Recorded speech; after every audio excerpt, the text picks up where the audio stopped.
Campus to Canton. Campus to Canton on the Better Sports Network.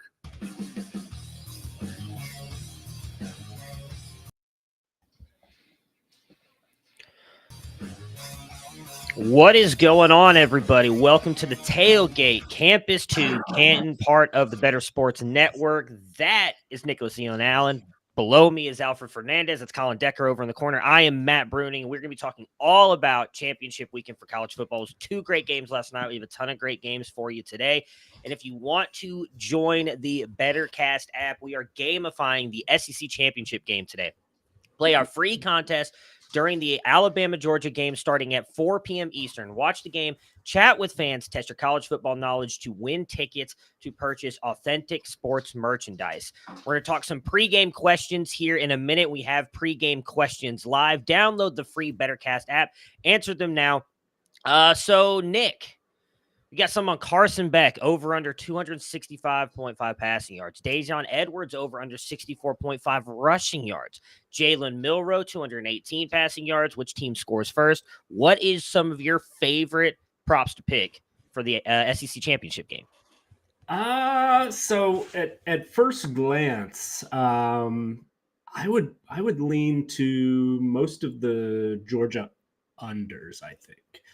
Beck's been great. Edwards has been great. I see on here a Dominic Lovett, 62.5 receiving yards. I think under that would be where I would side with things. But, Georgia's, become once again the best team in the country in a lot of ways. Didn't look like it early on, but still they spread it around quite a bit. So I would go under maybe Edwards and Lovett, and wouldn't shock me if Beck comes in under that 265.5 either.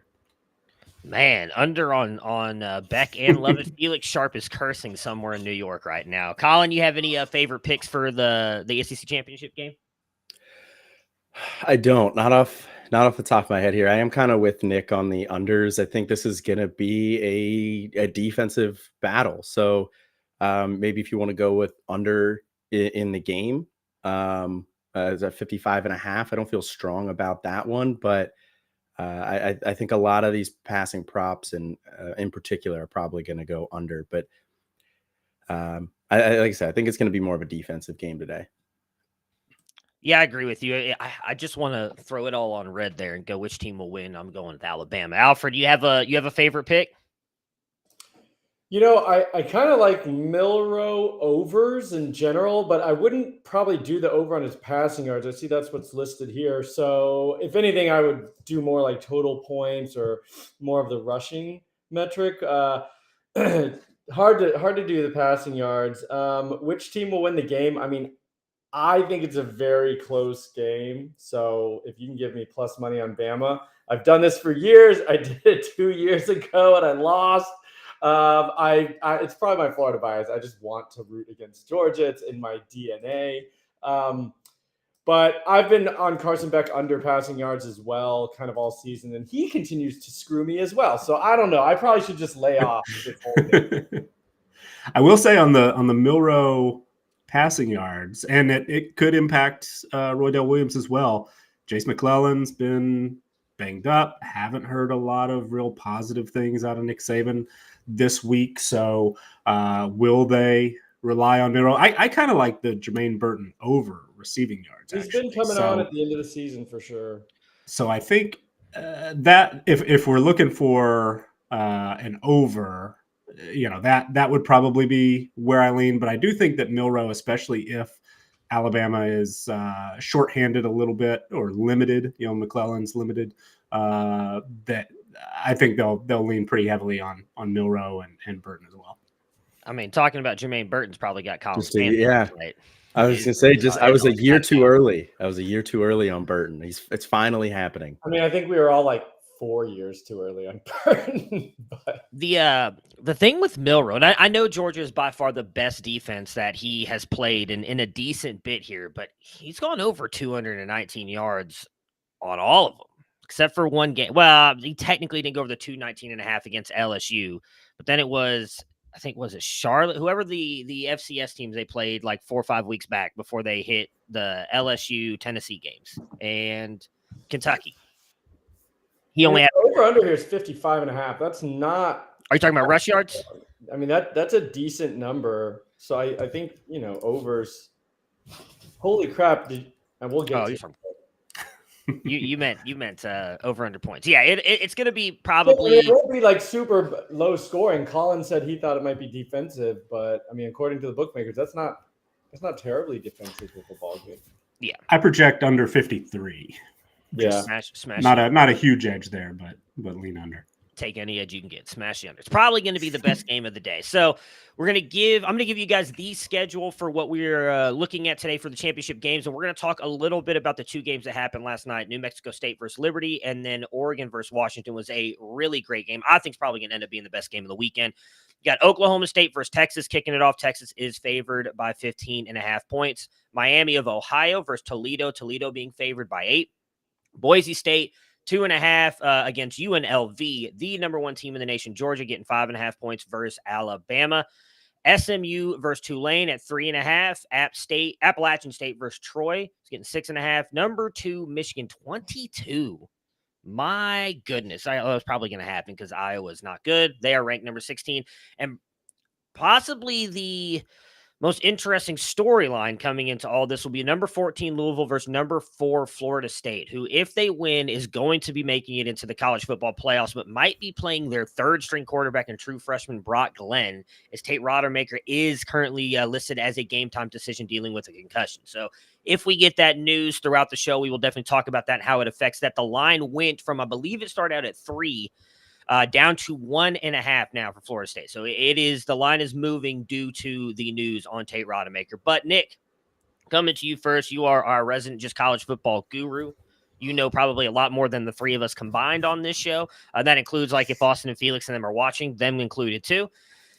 New Mexico State versus Liberty. Like I said, we were talking a little bit pre-show. I watched a lot of this game before Oregon Washington. It was a good game. It was a fun game. What were your takeaways from here? I mean, New Mexico State gets it done. He is a magician. 10 wins at New Mexico State. Yeah, well, I mean, Jerry Kill, just as a product of work this season at a place like New Mexico State, which is traditionally one of the maybe the hardest job in college football. I mean, certainly at the FBS level, they're on a very, very short list. And the job that Jerry Kill has done in 2 seasons, I mean, last year was miraculous to get that team into a bowl game. This year to 10 wins and a conference championship is just incredible. Came up short, and a big part of that probably was Diego Pavia, just the one of the more fun college football players in the country to watch. Went down with a sort of strange, looked like elbow injury. Threw a 75-yard touchdown, and then we didn't see him on the field again. And that's really unfortunate because, he was so fun, had 3 touchdown passes and a rushing touchdown in this game. They had tied the game up on that 75-yard touchdown. And then, we don't see him again, unfortunately. And did get an opportunity to see Blaise Berlowitz, true freshman from New Mexico State, who looks like he can sling it a little bit, has a little of that gunslinger mentality that Pavia seems to do so well. But truthfully, the story of the game was Caden Salter. I mean, nearly 500 total yards, 319 through the air, 165 on the ground, 3 total touchdowns. Just a incredible end to what was a really, really productive season for him. CJ Daniels, huge game receiving wise. That, Jamie Chadwell rushing offense. They had 4 guys, in addition to Salter, they had 3 guys go for 70 yards on the ground. Quentin Cooley, 3 touchdowns. That Liberty offense is so fun to watch, and Caden Salter is a pretty perfect guy pulling the strings there at the quarterback position. So really, really fun Conference USA title game. And, despite Jerry Kill and New Mexico State coming up short, was a pretty incredible season for them as well. Yeah, I feel like when I sent that to you, I made it sound like New Mexico State won, and I apologize about that. That was more of the season that he has had. But yeah, I mean, congrats to Liberty going undefeated. Jamie Chadwell's first year there. Now there are rumors that he might be leaving Liberty for another school with all the head coach opening. So, going to be interesting to see what ends up happening with Liberty moving forward. Colin, massive game last night though. Number 5 Oregon versus number 3 Washington. Everything on the line for both teams. I mean, winner was assured a playoff spot. I think even if Oregon with the one loss won, they were getting into the playoffs, being Pac-12 champions, and kind of getting back the loss that they had earlier in the season against Washington. And everybody had picked Oregon to win by like 10 points. So that was the spread going into the game. Washington comes in, defense looked really good early on. They end up coming away with a 3-point win, 34-31. What were your overall thoughts on the game? Man, I thought that Washington was getting discredited a lot of what they did throughout the year. Yeah, they won a lot of close games, especially down the stretch, but they just kept finding a way to win, and I think that 10.5 was almost disrespectful. I was on Washington for this one. Now I did, full disclosure, live bet Oregon when they were dogs for a little bit, for I think it was like 3.5, just to, kind of spread that out a little bit. But I think that Washington is just a really good, well-rounded team, and the emergence of Dylan Johnson down the stretch has just made that offense so difficult to cover. When you have Dylan Johnson running for over 100 yards and throwing a touchdown pass, you have McMillan back healthy, finally going for over 100 yards there, combined with Roma Dunze, Jalen Polk, Jeremy Bernard. They're using in all sorts of creative ways. This is just such a difficult offense to stop. And I saw a stat, it was posted on Twitter, that I thought was really interesting. Kalen DeBoer has been a head coach for 113 games. He's won 102 of them. That's 90% or more than 90% winning percentage. Like, this team, this offense, they've just been so good all year. Kalen DeBoer is so good, and I want to see Washington win it all. Yikes! I mean, let's calm down on that. I want to see it. I wouldn't necessarily bet on it, but I want to see it. That's a little bit much. Let's calm down. I also will say, Kalen DeBoer, great head coach. We talked about him on the Better Sports Network, I think, since we've been here, coming from Fresno to come up to Washington. We were all excited about it. I'll give Felix his roses. He thought Michael Penix going back to be with Kalen DeBoer, who was his offensive coordinator at Indiana during Penix's best season overall in college up until what he's done at Washington. He was excited about that. He got a lot of wins at Fresno. He's about to go to the Big Ten. Let's calm down. I don't know about that 90% winning percentage staying intact. He's going to get to test it, though. I imagine they're going to be going up against Michigan now. They're locked into the playoffs, and that's going to be a tough defense to go up against. But you mentioned a big point there, Colin, and Dylan Johnson, who I think has really helped transform that offense, because before it really looked like they were going to have to lean on McMillan and Odunze every game. Dylan Johnson has won them multiple games down the stretch, especially when Penix has kind of faltered at times in some of those big games. I think why the Heisman hype started to fade off him a little bit down the stretch. Alfred, do you have any thoughts on the Pac-12 championship game? Great game. It's about what we thought it would be. And then I was really hoping we might get some overtime. Oregon had a shot with one stop, couldn't get it. Dylan Johnson sealed the deal, as you're talking about. And he transferred from Michigan State or Mississippi State, right? He was with Joquavius Marks there. And they're super balanced. Nothing really to add. I think they're a very good team. And Penix looked healthy again. He looked really good last night. And if he can, now he gets a month, right? Almost a month to really rest up, take it easy, and get ready to be back at 100%, for the playoff. I think they got a shot against anybody. All 4 teams are going to be pretty good, and there's going to be some parity in the playoff for sure. But I think they got a shot. Maybe poke a little futures action if they get some, plus 400 yards, plus 500 yards.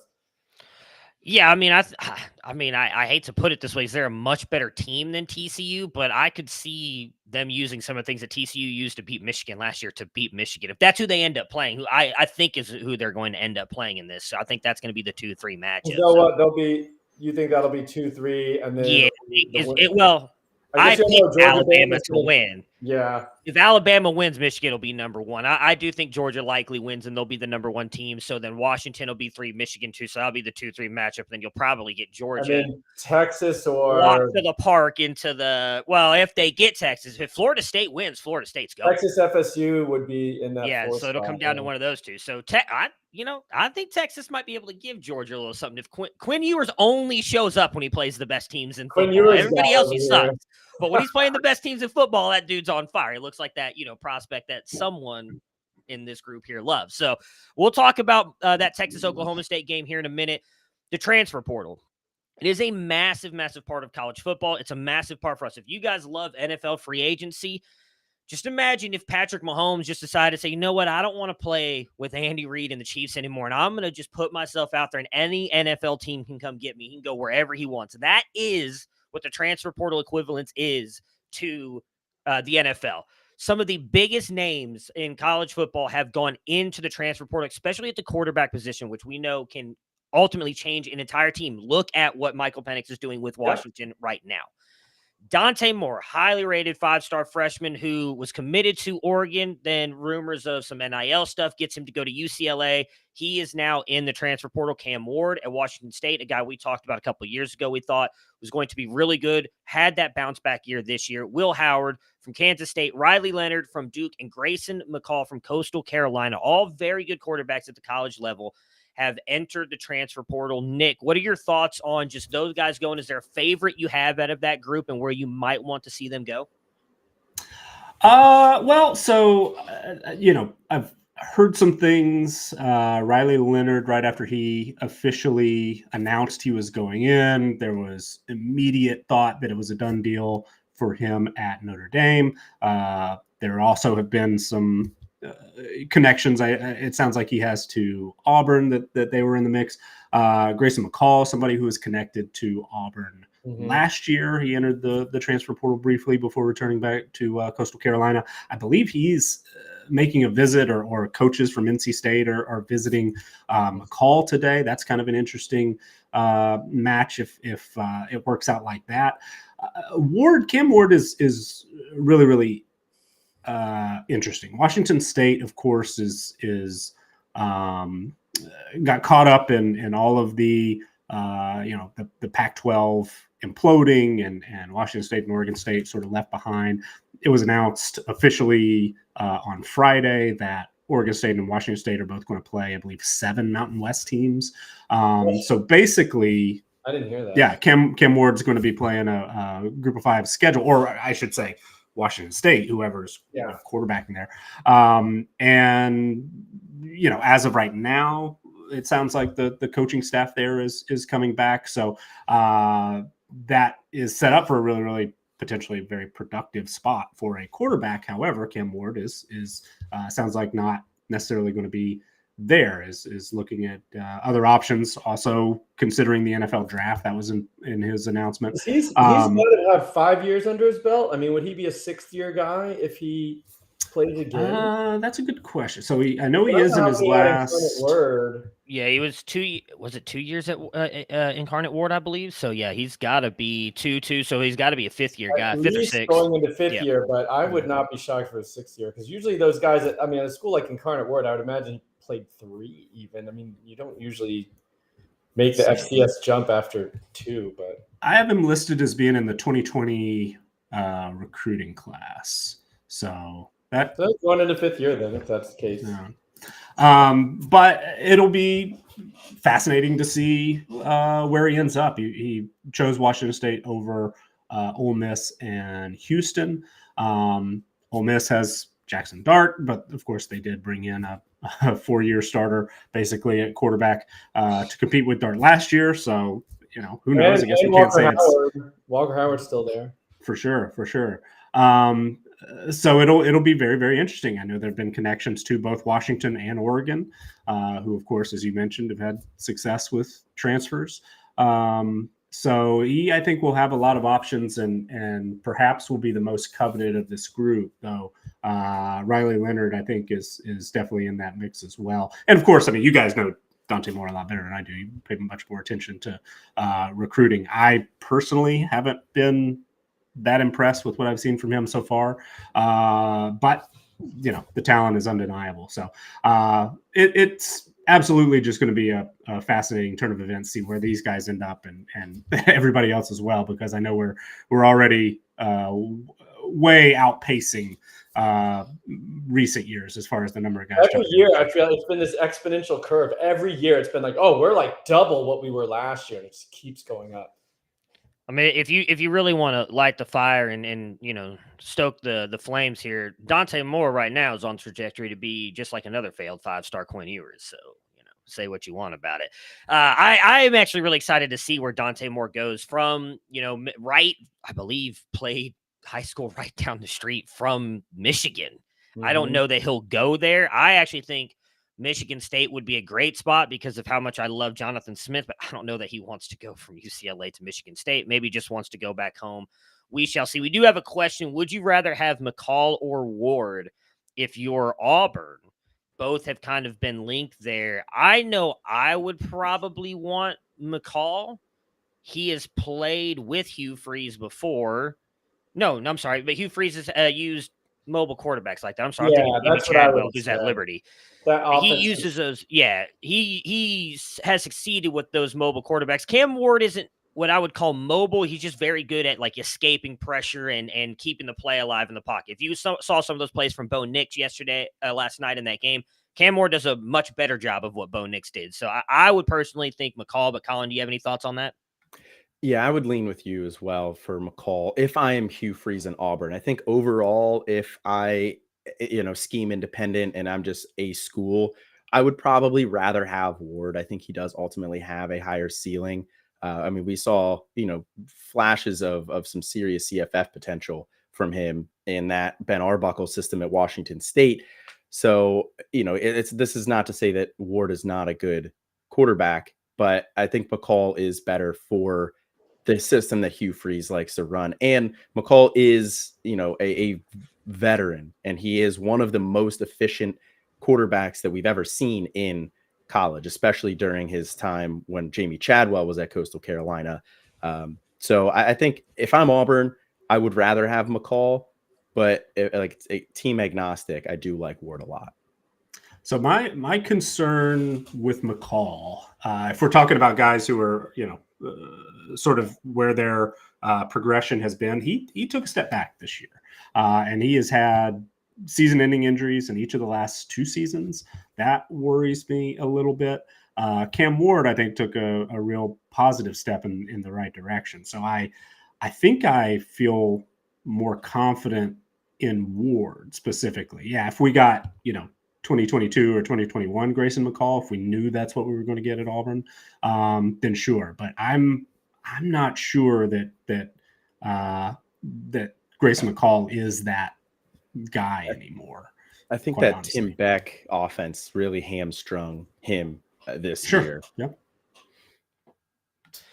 Drew Marco's asking in the chat, McCall entered the portal last year too, right? He did, and I think a lot of that was because he wanted to follow Chadwell to Liberty, but then Auburn approached him last year, but I think there was something Florida did with credits or grades that he could not. Yeah.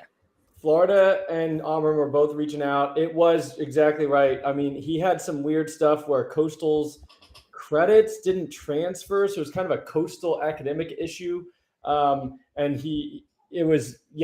all the big P5 universities kind of backed off. He obviously ended up staying but I think now he can go because he is graduate. He's a graduate transfer, so you can go just about anywhere. And then we have an Austin in the chat asking, must be a fan of the show because he knows Felix. How cooked is Dante Moore, and how much should you hold Felix's feet to the fire for his preemptive victory lap? I mean, Austin, I don't know if you were watching about 10 minutes ago, seems to be on the trajectory of another failed 5-star Quinn Ewers. So if you want to jump in the show at some time, Felix is on here and hold his feet to the fire. I think you've got every right to do so.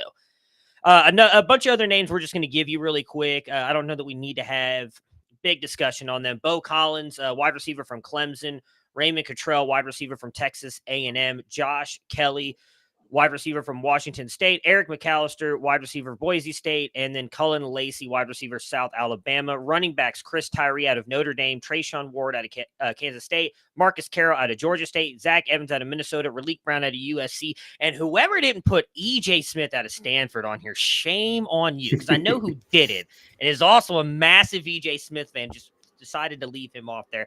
All names that have entered the portal and could be very interesting. But Nick, we are a fantasy show first and foremost. How do you think this is going to impact CFF moving forward into next year? Like you said, we've already seen all these other players jump in. I imagine once championship week is over and we start getting to bowl games, we'll see even more names jumping in. Like, how do you think? Yeah, it's going to get crazy. What do you think the impact is going to be on CFF overall? Well, for CFF, it pretty much all comes down to landing spot. Where these guys end up, what system are they going to be playing in? What's the level of competition they're going to have for highly productive spots? And also, there's been a real sort of checkered history of group of five guys who transfer up to the Power Five. We've definitely had some hits. A guy like Tez Walker finally eligible this year was everything that we expected.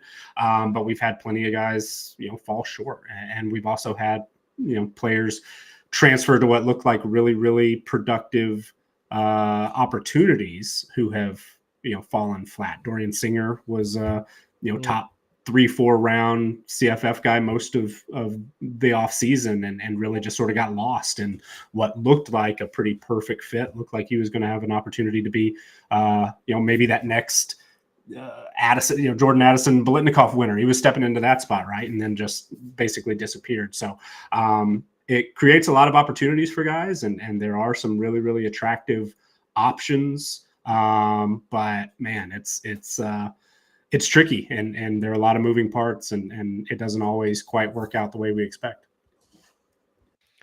All right, so rumor has it that we have a caller on the line, so we're going to go ahead and bring them on here as soon as we can, and we will answer their questions. Oh, go figure. Dante Moore's biggest fan. Yes, caller. How can we help you? Who's I can't. Who are you? Tell us your name. Where you're calling in from? What do you love about college football? And who's your favorite host on the show? I imagine you're a big fan. Well, my favorite host on the show is not there, but gentlemen, I do love the content that you guys are putting out. Excellent content. I mean, you got a lot of people watching today. They should like the video and subscribe to the Campus Can YouTube channel if they haven't already. Love what you guys. Ron is our number one fan. Ron in New York. I'm Ron in New York. I wanted to ask you though, gentlemen, what do you think that it would take for college fantasy to become normalized in this country the way NFL fantasy is? What do you think it would take? And great job all season. Long-time listener, first-time caller. I think that everybody should support you guys. Like this video and subscribe to the channel. Thanks, guys. Peace. No, Ron, don't hang up yet. I have a question. Oh, man, I was going to ask him what his favorite pizza in New York. What's your favorite pizza from New York, Ron? You're from New York. I've never been. Best pizza. Is this Sbarro's? If you go to you just walk down the street and pick out some pizza. It's the best pizza that you've had. All right, Ron, hang up and listen. We'll answer your question now. Have a great day. Enjoy championship weekend.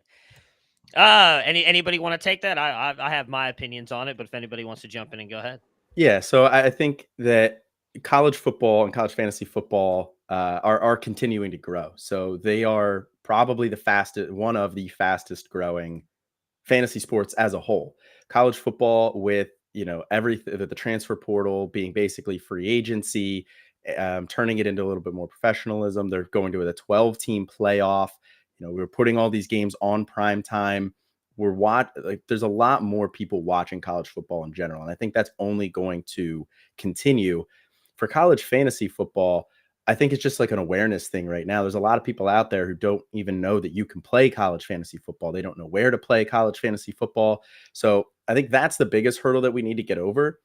But I'm really optimistic that with the relaunch of NCAA, the video game, we're going to see an increase in interest in NFL or in college football and fantasy football as well. I think Madden played a huge role in growing fantasy football because you could build these teams. You got connected to these players more so than just the specific teams. So I think we're all on that right trajectory to just keep exponentially growing. So I don't know that there's necessarily a specific hurdle right now other than just awareness. It's time.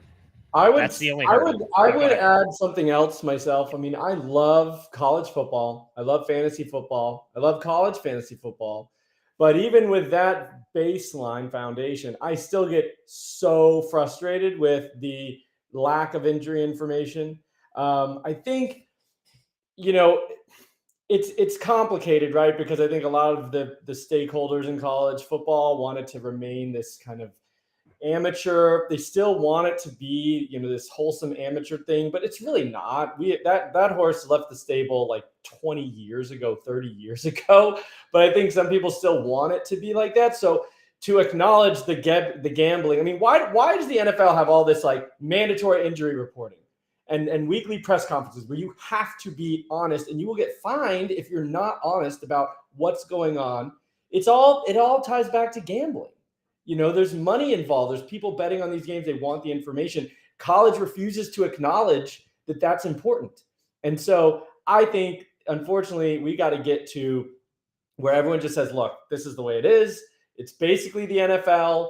And, in terms of the gambling aspect and the interest that people have in the sport, and they just need to make it a little more regulated on that front, because even with what they do at Fantrax and things like that, with like the ability to kind of do that auto sub situation, it's still, it's uncomfortable to have like a major stakes matchup and you don't know until like kickoff if your guy is going to play. Like that's just, you can't do that. So I think that needs to change for it to really, the public consciousness to kind of embrace it a little bit more. Yeah, as I was saying, I think it's just time. I think Colin hit on a lot of key points there, and I agree with what he's saying. I think that the fact that it's going to become more of a national product is what is going to drive that into the limelight.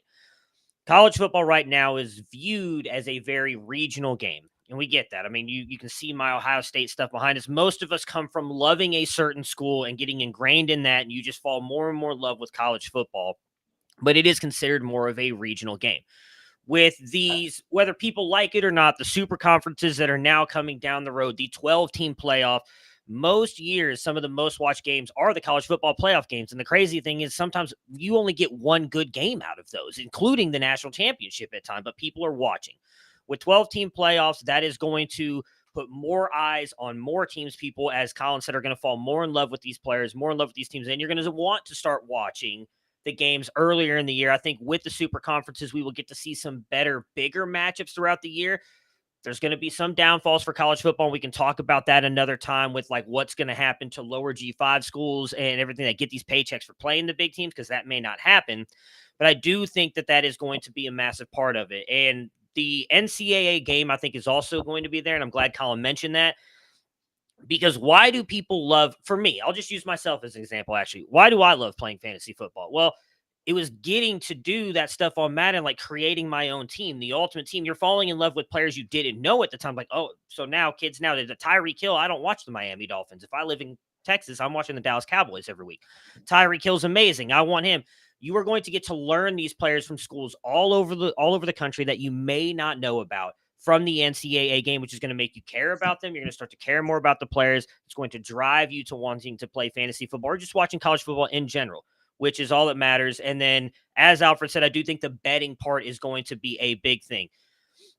A lot of people who play DFS or anything like that may slowly start to work their way into the college fantasy side of things because they like to play fantasy football, and they'll just say, hey, why not try one more thing? But you have to get a big company willing to do that. Right now, because of everything that's going on with the NCAA, you can only play college fantasy football on one platform, and it is Fantrax. If that expands to an ESPN, a Yahoo, if MFL adds it, Sleeper adds it, Sleeper has college football betting on their app right now, that will also just drive awareness, like what Colin was talking about, which is then just people will get curious and say, oh, hey, fantasy, why not? Why not try it? Because that's typically how people get involved in fantasy football. So let me just dip my toe in and see, and then you end up falling in love with it. That's why IDP has risen the past couple of years. Devy has passed IDP, in my opinion. That is just going to continue to change. I think that it's only time, and I honestly think next year we will see a massive boom in it because of not just the NCAA game, but these new super conferences and the 12-team playoff, you're going to see a massive rise in college football. Any thoughts, Nick? I mean, you guys hit on pretty much everything that I would add. There probably still is an awareness issue. I mean, I started CFP Winning Edge 5-6 years ago now. I had no idea college fantasy existed until at least more than a year into that. Started a podcast with Scott Bogman, and he was like, "Oh yeah, playing college fantasy." I didn't even know it existed, and college football is basically what I do all day, every day. So there still is a little bit of an awareness issue. I mean, I think it was Matt Berry one night, whether it was a game he was calling or a college football final, but he said, "Oh, if college fantasy existed, so and so would have such a huge day," and it's just like, yeah, this does exist, and a lot of people play it, and it's tons of fun, and it definitely, I think, has helped what I do. Certainly, just playing college fantasy has helped me to sort of craft some of the numbers that I work with. It's definitely helped me keep my mind engaged in different ways than prior to when I was prior to getting into it. But I think it's only helped what I've done, just not only from an enjoyment standpoint, but from a day-to-day standpoint as far as what I work on as well. Well, you've got some fans of your lifestyle in the chat there, Nick, talking about you bragging about your perfect lifestyle, getting to work in college football day. I know at least I'm jealous of you as well on that. And Austin throws something in there, too, that is very intriguing. I do think would help blow it up as well, that Underdog and other best ball formats have exploded lately for NFL fantasy, allowing their things to just be best ball. So you just go in, you draft your team, and that's done for the year. I do think that, again, someone like Underdog doing that for college fantasy football would be a big deal, because it, again, just allows you to go in, start to learn a little bit more about the format, just draft best ball teams. And, even if you're just playing college fantasy and not C2C, which is what we kind of base all of our stuff on, that's still a massive win for college football and the college fantasy space. So I'm excited to see what happens over the next coming years. We are, though, going to go to a break. When we get back, we are going to jump in and start breaking down all of these championship games this weekend, starting with Oklahoma State versus Texas. Of the NHL games, I had a conversation with Coop A Fiasco yesterday when we were producing High Stakes, and he was talking about playing video games. And since he covers fantasy football, I said, "Hey, are you going to be getting the new Madden this year?" And he goes, "Yeah, I don't really play Madden. I play NHL." And that tells you, and it really does, that I do feel that the NHL game is better than Madden. I feel like Madden is overrated. The NHL game is so realistic. I don't know if you guys saw the trailer and all the new additions that they added to this game, but it really looks good.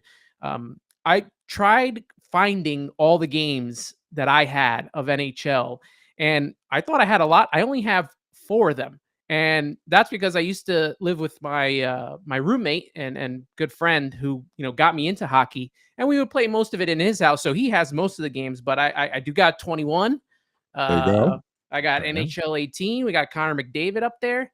NHL 12, I think, was the start of the new consoles for me, but the big one, the holy grail of NHL games, NHL 94 for the Sega Genesis, right there. Look at that. Look at that beautiful cover. Look at it. Looks like a VHS tape.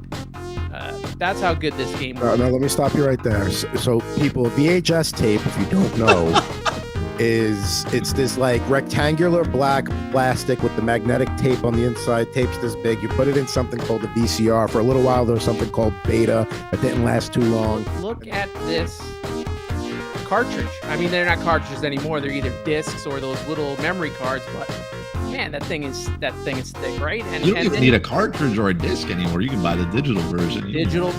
And then you got Ron Barr on the book. I mean, he used to be always in the intro telling you about the team and what was going to be happening in the game. So NHL 94 is by far my favorite game, sports game. I love that game.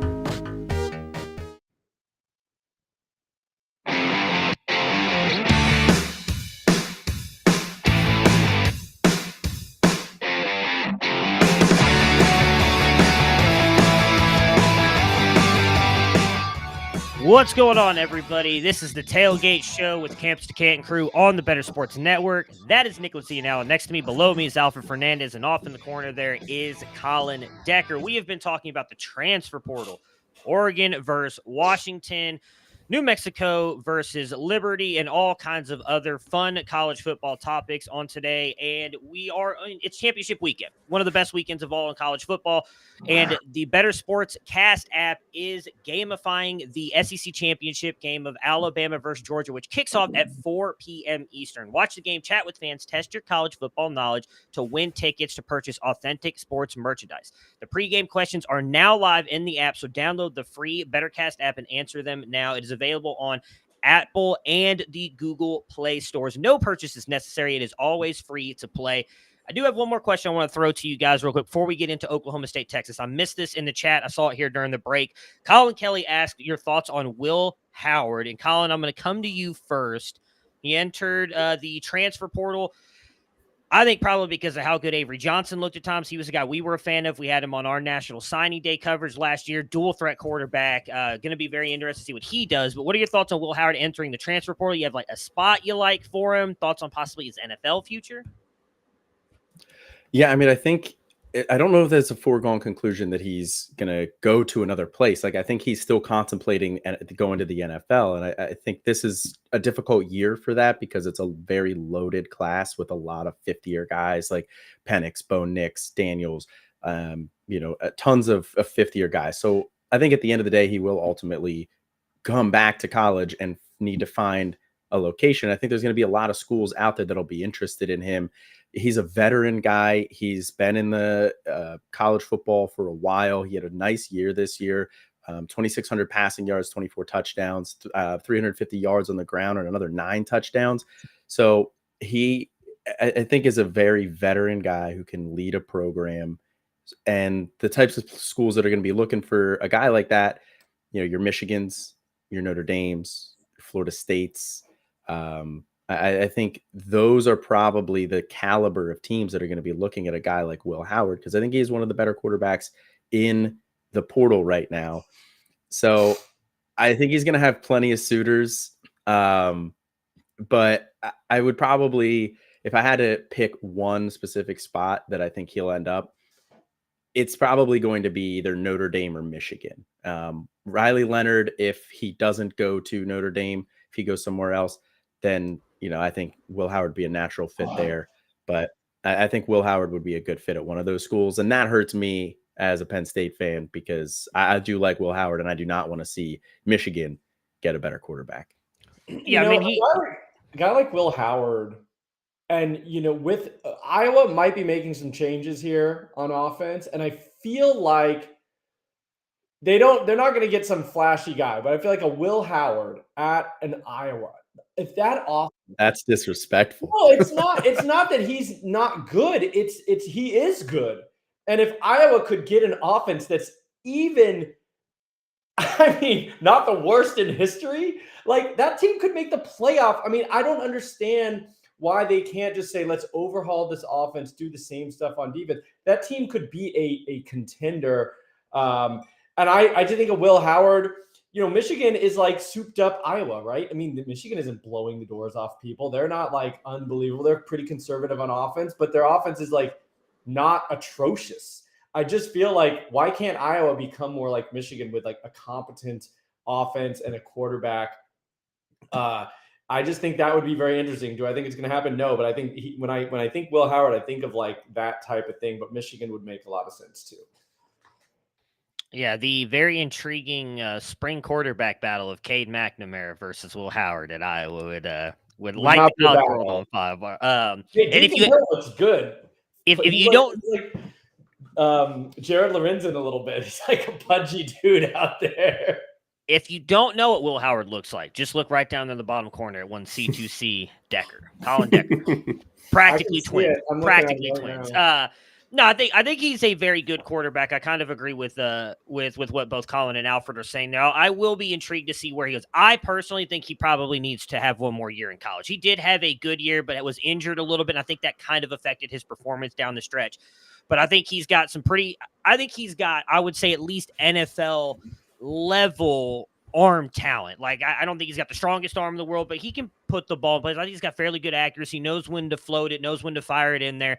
I think he locks onto his first target a little bit too much. Not the most mobile guy either, so I don't know that we look at him as some fancy superstar at the next level, but he does go to I think he's like a good backup. If he's able to go to a Notre Dame and maybe have a really good season, although they just lost their, I think, leading receiver Enrico Flores, true freshman. Yeah. So we'll see what that offense is going to look like. Tobias Merriweather. Yeah, I mean, and Tobias Merriweather. Yeah, if he goes to a Michigan. And Chris Tyree. And anybody else. Anybody else. There's some more, yeah. I'm sure half that team's going to be gone, unfortunately.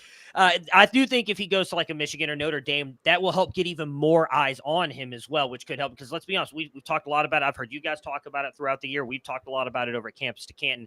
Next year's quarterback class looks scary right now and what possibly is going to the NFL based on the seasons players had. So next year might be his best bet to really capitalize on his value if he can go out there and have a good season.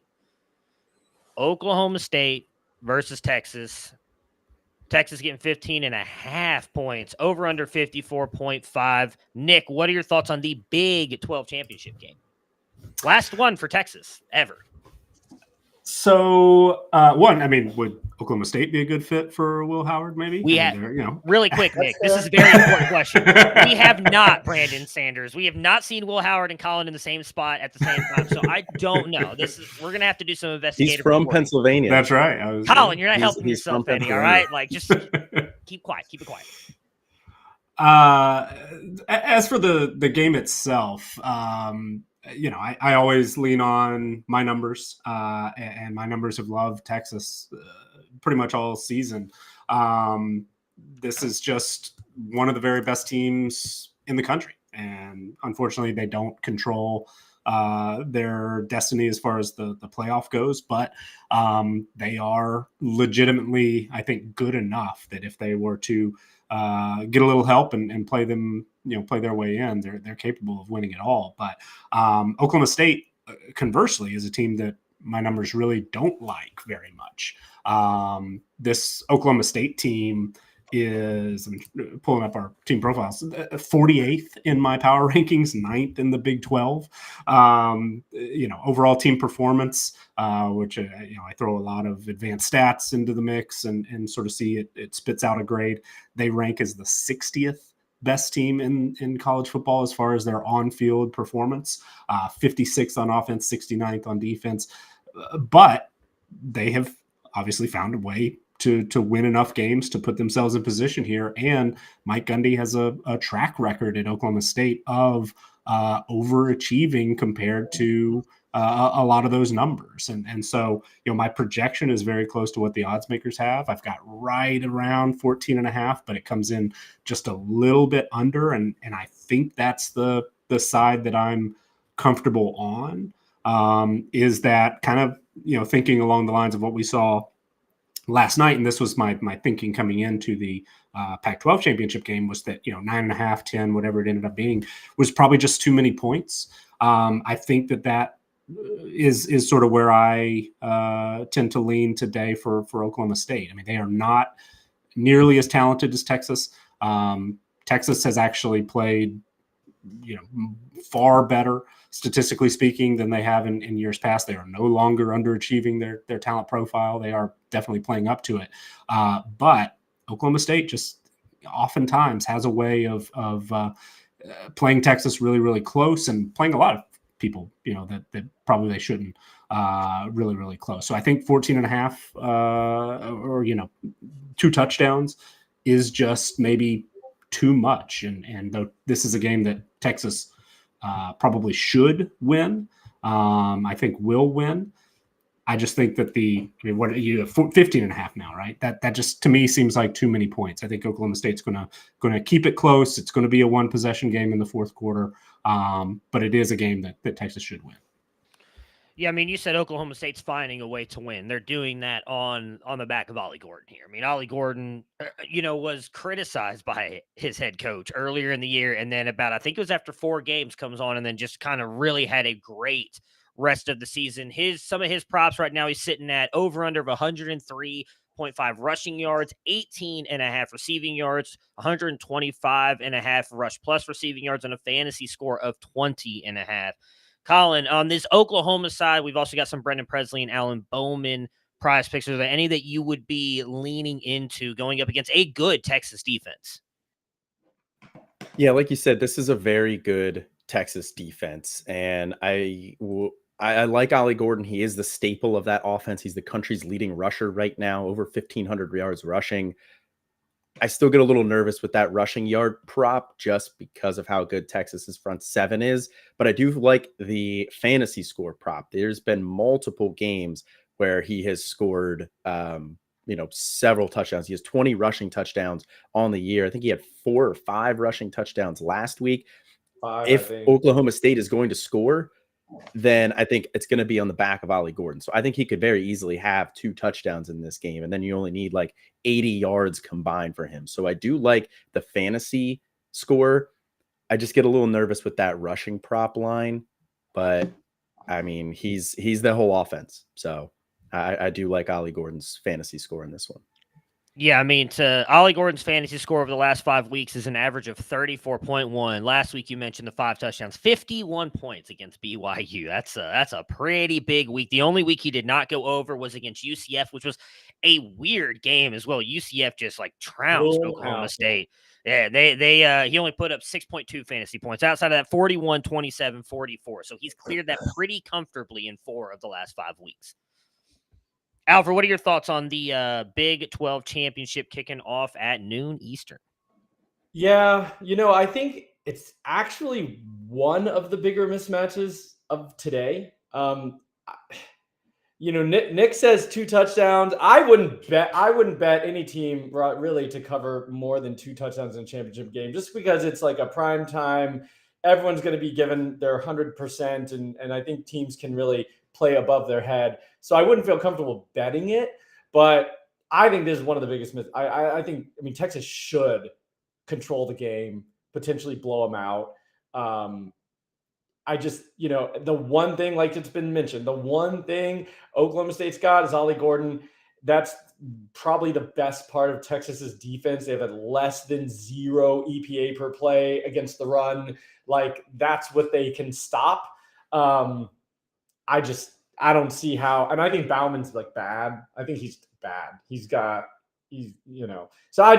you're gonna put the ball in Bauman's hands. You're gonna say, hey, our number 1 option, Ollie Gordon, is going up against one of his toughest tests of the season.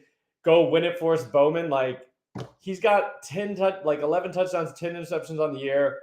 He's gonna screw this thing up, I think. No disrespect. He's way better of a quarterback than I am, but I don't think this is his day. So in general, I would be betting on, I would lean Oklahoma State unders in general, and probably Texas overs. I just think if you're going to bet, I'm probably not going to touch this game just because I don't necessarily feel like I have a great handle on these teams, but I would not be backing much on the Oklahoma State side.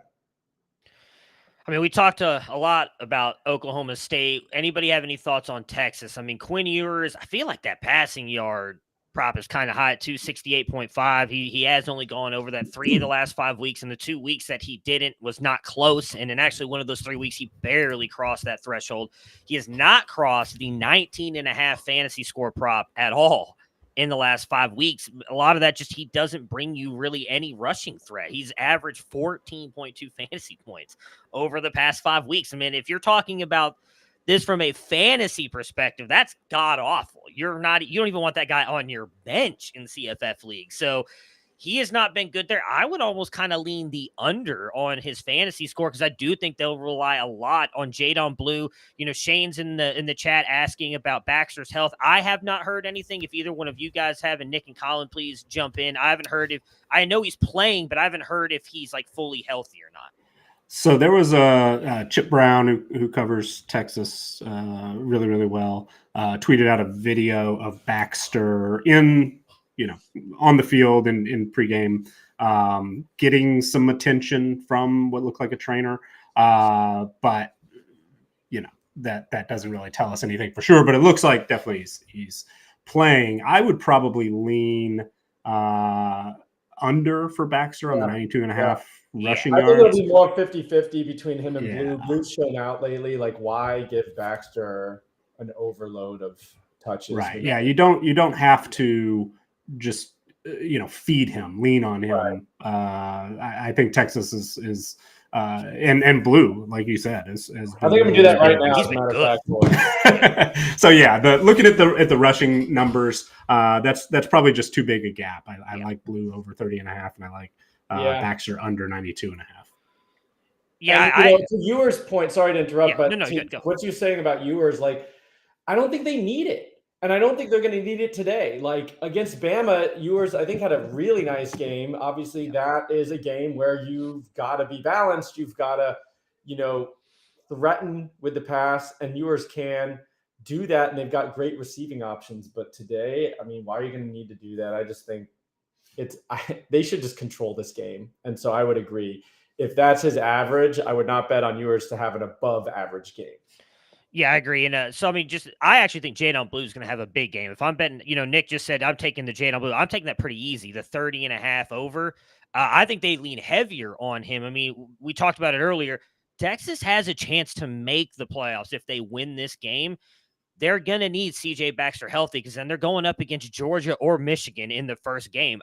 There's no reason to throw him out there, and have him get a ton of carries. Jadon Blue has looked pretty damn good the past couple of weeks. So I would be leaning heavily on Jadon Blue. I think he goes over on that. And I mean, Oklahoma State's rush defense is not good. It's 69th in the country. Nice. They're good. Waiting for one of you to say it. And they're ranked 69th overall. Nice. Thank you. So wow. I am all in on Jadon Blue. Some of the other big ones, I mean, Xavier Worthy, who, has a realistic shot, I think, in this Big 12 championship game. And if Texas makes the playoffs, to really kind of help his draft stock. I think it's kind of talked about him maybe being around one guy, probably round two because of the hands. He's sitting at 74.5 receiving yards, a fantasy score of 15.5. You got Jatavian Sanders at 39.5 receiving yards. Colin, any of these really stick out to you before we pick the game? Man, players like Xavier Worthy are so hard for me to bet their props because he's the type of guy who could catch a 60-yard bomb and get 2/3 of that receiving prop in one play. And then he only needs a couple other yards. And then that obviously helps out that fantasy score as well. But if he doesn't catch that, then he's, probably not going to hit that. He's a big play guy. I think, we've talked about it a couple of times on a couple other different shows. I think he's very reminiscent of Will Fuller, where he's the type of guy who's going to take the top off the defense. He's a threat to score anytime he has the ball.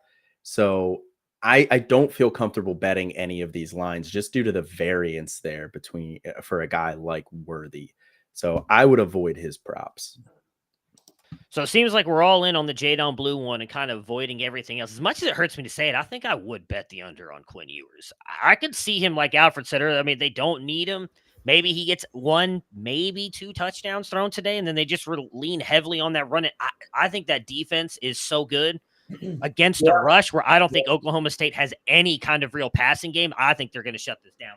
Maybe. I mean, and honestly, Oklahoma State starts pressing. You've got Bowman back there who, like I said, what I think about him, pick 6, you got that game starts unraveling potentially. I think that's a real possibility. And then, even more so, just like lean on the run game, maybe reserves in the fourth quarter. Like, I think it really could. I think it could go real south. Now, Gundy can usually keep it under control. And I agree with what Nick said. Gundy typically has his team ready to play. So maybe they'll surprise. But to me, this has a recipe just because I don't think they can rely on Ollie Gordon to unravel. Pretty bad. All right, so let's pick the game. Throwing it to you first, Nick. What are your thoughts? Who are you taking? Well, so have Texas as a pretty clear favorite, a double-digit favorite, but not 15.5. So I will be on Oklahoma State to cover. The projection on the total, we're going to be under as well. We're right at 54. So slightly under that 54.5. Colin?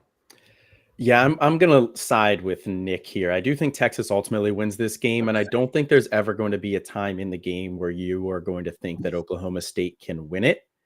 But I think it's going to stay within two touchdowns or right around there. And that 15.5, that's a pretty key number there for me, because Oklahoma State can lose by 14 and you still get it. This is probably one of Mike Gundy's best coaching jobs overall with this team that he has. But so I think Gundy is going to do enough to keep this close. So give me Texas to win overall, but Oklahoma State to cover. Alfred? After everything I've said, how can I back Oklahoma State? So I'm going to double down. And full disclosure, I am not putting actual money on this, but if I had to, I would say Texas kind of blows them out. I did, however, put something on Baxter under. So there you go. I am with Alfred, and I am taking Texas to not only win, but to blow them out, baby. Let's go! Let's go, Quinn! I need Quinn to have a massive game. Who is your real team? Is it Texas or Ohio State's your actual team, right? Ohio State's not having a chance to make the playoffs, so we're all about Bevo, baby. Let's go, Quinn. You're the biggest fan. What are you talking about? I've been a Texas fan my whole life. I put the Ohio State jerseys up just to throw everybody off so they don't think I'm a Texas homer. Give me Texas. Lifer? Okay. They're blowing them out. Quinn Ewers rebuilding that draft stock. #1 pick. Caleb, who? No, Quinn Ewers. Bring the Golden back, baby. All right, let's talk about the other game kicking off at noon Eastern. It is Miami of Ohio versus Toledo. Over under here at 44.5. Look, I try to be as honest as possible, not just on all of our shows, but on here. Like, I'll watch this game for Daquan Finn, but that's really it. So I'm throwing this to Nick to give us all the best information on Miami of Ohio versus Toledo. Well, so this game, to me, there are definitely some storylines here. Pretty interesting matchup. Toledo for a long time has been kind of the Texas of the Big 12. Like, they've been consistently, or the Texas of the MAC, I should say. They've been consistently the most talented team, but they just would underperform. That has changed, much like Texas, and Jason Candle is always in the mix for, Big Ten job thing, whatever.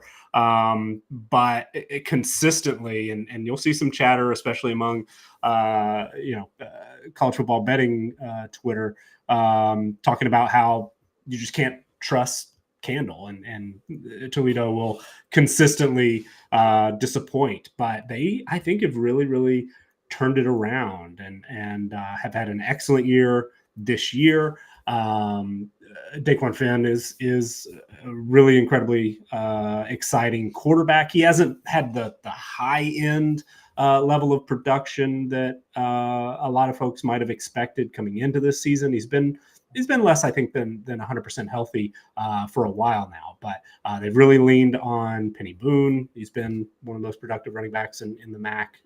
Really great season.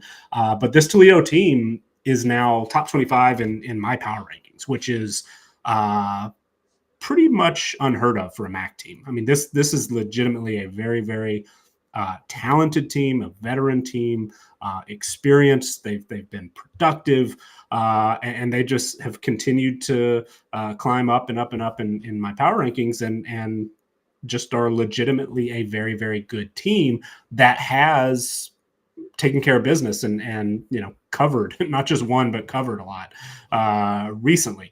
Miami of Ohio is kind of the Oklahoma State. They're a team that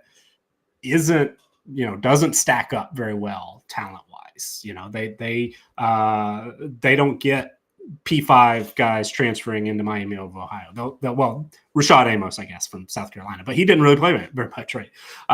They get, an FCS transfer, a guy like Gage Laverdane, who had a huge start to the season, has not been fully healthy this year. They've found ways to win without their starting quarterback. Brett Gabbert went down with a just horrific leg injury earlier this season, but Avion Smith has stepped in and played well enough to win games, and Chuck Martin is kind of the Mike Gundy as far as making the best out of not the most talented offense or most talented roster, I should say. However, I just think that this one and the way my numbers work out here, 7.5 was the official number earlier in the week when we released our projection. It's now what? 8. Seven, Yeah, I think that you can still get it at 7. Like DraftKings is 7. I think this one, I see this as a double-digit game. Our projections, 2 of the 3 models have it at 11 or more. Our stats-only model actually has it at 6, but I think I trust the others. I see this one being Toledo. Not only should win this game, but should win it by 2 scores, 2 touchdowns, something in that range. Colin, Alfred, any thoughts? Yeah, I think it's just, I think Nick highlighted it really well. Toledo is a very good team for the MAC, especially. You know, they're consistently like a top 25 offensive team under Jason Candle. You know, you heard some coaching rumor of like him floated out there for a couple of jobs. I think he was connected to the Syracuse job at one point. You know, you heard maybe some rumblings that he could have been in the mix for the Indiana job. So, but I haven't heard anything lately. So it sounds like, you know, he's probably pretty focused on this game. So you can kind of take the distraction angle out of it. And I think Toledo is just a better team than Miami of Ohio overall. I think Miami of Ohio's biggest problem is they're too one-dimensional right now with Brett Gabbert being hurt. I don't really trust the quarterbacks, Avion Smith, to be able to throw the ball. And so if Toledo can just load up against the run and try and stop Avion Smith and Rashad Amos, I don't see very many paths to Miami of Ohio winning this game. And, you know, our friend Felix in the chat here, friend of the show, Chuck Martin, you know, he's done a phenomenal job there, but I just think it's going to be too much for him to overcome in this one. Yeah, pretty much agree with everything everybody said. And Toledo's like good. I mean, I agree with Nick saying, you know, a top 25 in his power rankings. Their defense is real good, especially for the MAC. Of course, Miami's pretty good too, but the difference is Daquan Finn and the ability for Toledo to like really put some pressure on you offensively, whereas Miami, I don't think can challenge whatsoever unfortunately with Smith and his limitations as a quarterback. So yeah, I'd take I mean, honestly, this line should be 15.5. If Texas is like, this is another I like Miami. If we're talking about betting and things like that, I like Miami under. I think the line's right around 16 or 17, depending on what your total is, their side of the score. And I like their under. I was able to get under 17.5. I feel like that's pretty safe. And I parlayed that with Toledo to cover 7. So that feels decent. I think Miami's just going to have a real tough time sniffing the end zone. I missed the opportunity to add some context as far as power rankings go. Toledo is 25th right now on my power rankings, which, like I said, for a MAC team, I mean, usually the top-rated MAC team is like 50th. Miami of Ohio is 85th in the power rankings, so there's a big gap. I mean, they're just not without Gabbert. They cannot do much on offense. I mean, real tough. Yeah, I agree. This to me seems like a 28-10 type game. Sounds right. So we've talked a lot about Toledo's Daquan Finn quarterback, who I know he's phenomenal for us in fantasy and just an absolute stud at Toledo. I kind of want to see him go to a P5 team just to see what he does, because I actually thought he had a pretty good game against Ohio State. I think that was last year, maybe 2 years ago, but it was a really good game against him, even though Toledo kind of got crushed. And then, Nick, I know you were talking a little bit about Penny Boone. They've got some interesting player props on Prize Picks right now. Quinn at 108. I'm sorry. Quinn Ewers on the brain. Sorry. Daquan Finn, pass yards, 180 and a half, 27 and a half, rush yards, 1.5, passing touchdowns, 17 and a half fantasy score. And then they do have Penny Boone's rush yards on there as well at 110 and a half. Are there any takers on any of those? We also have a Deacon Hill 5 fantasy score on Prize Picks. So I kid you not, and this is probably a bad bet, I got it at 4.5 last night, and I just put it in a group of 4 because I was like, I just want to take a shot on it just to have some over, right? I did it over. Yeah, I think he can get to 5. I mean, come on, no, Michigan's good, but like it's just 1 touchdown, and you know, I think he could possibly get over. He's probably going to be like -15, but we'll see. I mean, that's what he'd need. 125 passing yards, no picks, no touchdowns. Oh man. Well, I mean, touchdown obviously gets you there, but and negative rush yards. If he has a negative rush yard prop, that's I might very look at much that one in too. play as well. So that's a tough one. That's unbelievable that it's not even a lock to go over. For Finn though, I think 27.5 is low for that rush total. I know Miami of Ohio does have a pretty decent rush defense, but Daquan Finn is the type of guy who could get that in one play. Yeah. So I like that over 27.5 rush yard prop for Daquan Finn, and over 17.5 for the fantasy score as well feels pretty good too. Especially if he's is going to end up going over that in the rush yards, and maybe gets a rushing touchdown as well. So I like the over 27.5 rush yards the most, but I think the fantasy score over 17.5 is in play too. So that one jumped out to me as well, and I was considering saying that was the one that appealed to me the most. It's been, Daquan Finn hasn't gone over 27 rushing yards since the Miami game in October. So he's gone under the last 4 games. Had a season high outside of the opener against Illinois, 14 rushing attempts against Miami, which Toledo won 21-17 in Oxford.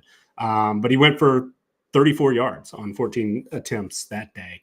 And really, it's been a while since he's had any real rushing yardage game of note. Had 172 against UMass, but that's really kind of a major outlier. So I don't know. I feel much less confident in that than I did when I first just saw it at first glance. All right, so I think everybody else gave their picks. I'll give mine. I think Toledo wins as well, and by more than the 8 points. I agree with Nick. I think, Nick, you said you have them scoring by at least 2 digits. I think they're going to beat Miami of Ohio by 2 digits as well.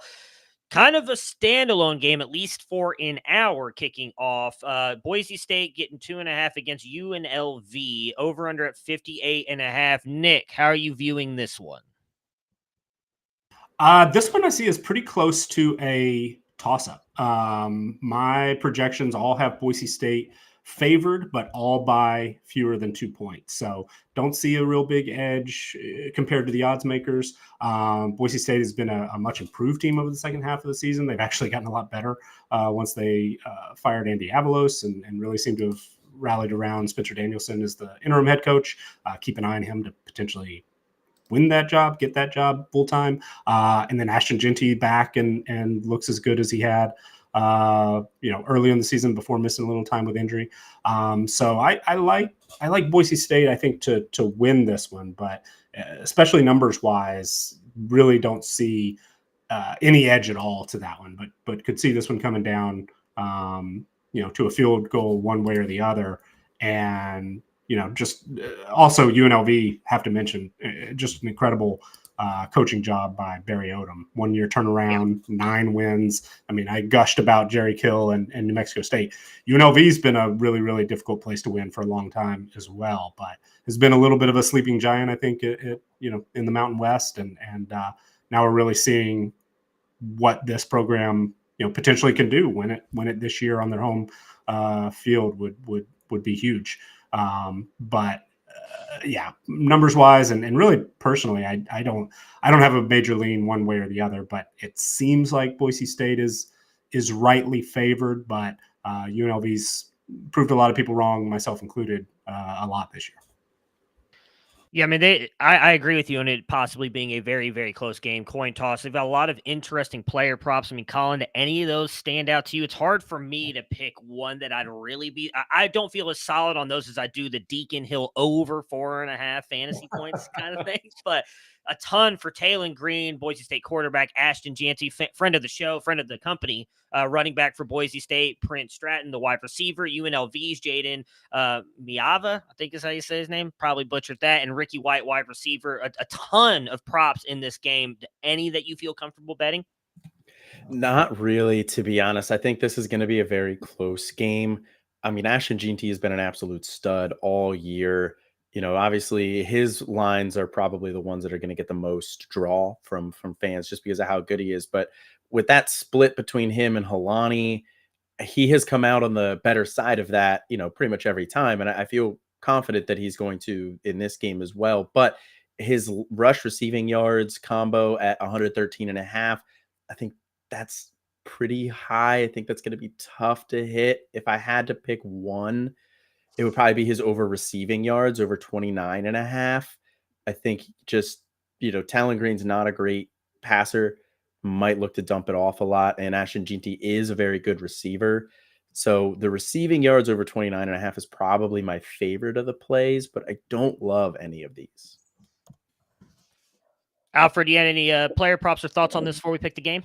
I would agree. I actually just took Jeanty over receiving yards. I kind of like that. With McAllister gone, I think, he was their best receiver. Jeanty's just been going off, and he can get that, like we've talked about with some other players.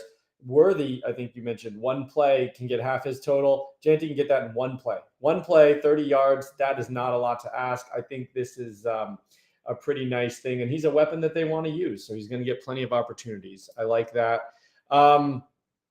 Everything else, I mean, the Green unders, he's not that good. I liked him last year, but he's been real tough this year. So nothing else there. And then I think Mavia maybe over combined yards, because I think it might be a little bit of a get to be a bit of a loose game defensively. And so I could see that kind of going back and forth quite a bit. So, and Mavia is kind of the engine of UNLV, which another one, like New Mexico State, this is one of like the stone worst programs. And to get to 10 wins, Mountain West Championship, I mean, great job. Yeah, I think this, it's a game that won't be talked about a lot, and I don't think a lot of eyes will be on it. I think has a chance to actually be one of the better games of the weekend. So Mountain West Championship, Boise State getting 2.5 points against UNLV, or favored by 2.5 points. I'm going to take Boise State to win, and I think they're going to win by more than a field goal. I don't feel great about it, but I'm taking Boise State. So give me Boise State. Nick, who you picking? So this is a weird one because numbers-wise, I'm technically on UNLV to cover, but I'm on Boise State to win, and you don't often win games by 2 or fewer points. So I think Boise State's going to get it done and win, and that means they're most likely going to cover, even if the numbers I'm technically on UNLV for the plus 2.5. Yeah, I think the key thing is this being under a field goal, being 2.5. Like Nick said, you don't often win games by 1 or 2 points. With that in mind, I am going to take Boise State to win and Boise State over 2.5 in this one. I think they're just overall a better team. But like everybody's been saying, great job by UNLV and Barry Odom this year. I guess I got to do the same thing. I mean, UNLV's a young team led, I think, offensively, at least by a few freshmen backfield. And Mavi is a freshman, I believe, right? True freshman? Redshirt freshman. Redshirt. Okay.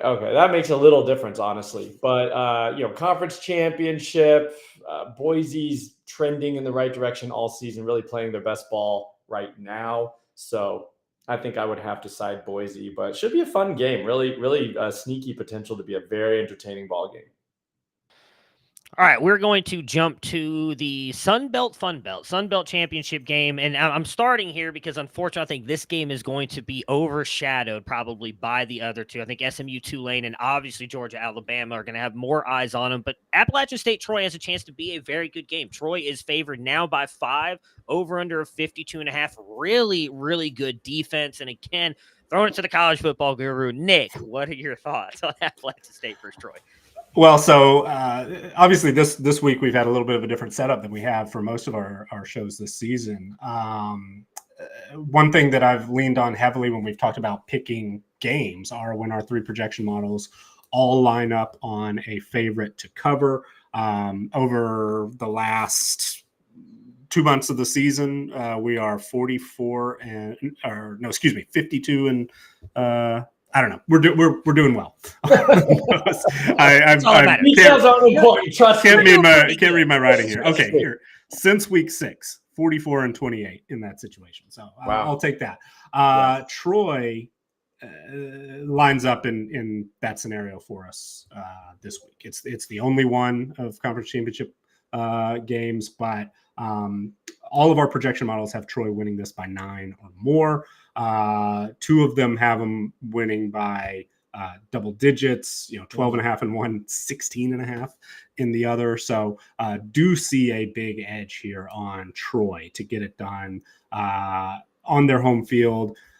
Troy's just really doesn't have a weak spot. I mean, really good defensively, top 10 defense in our team performance numbers overall. The offense is more middle of the pack nationally, but they've got a veteran, several year starter at quarterback in Gunnar Watson, one of the more dependable running backs in certainly in the Sun Belt, but maybe in college football as a whole. Kamani Vidal, all-time leading rusher there. Chris Lewis at wide receiver has really come on strong towards the end of the year.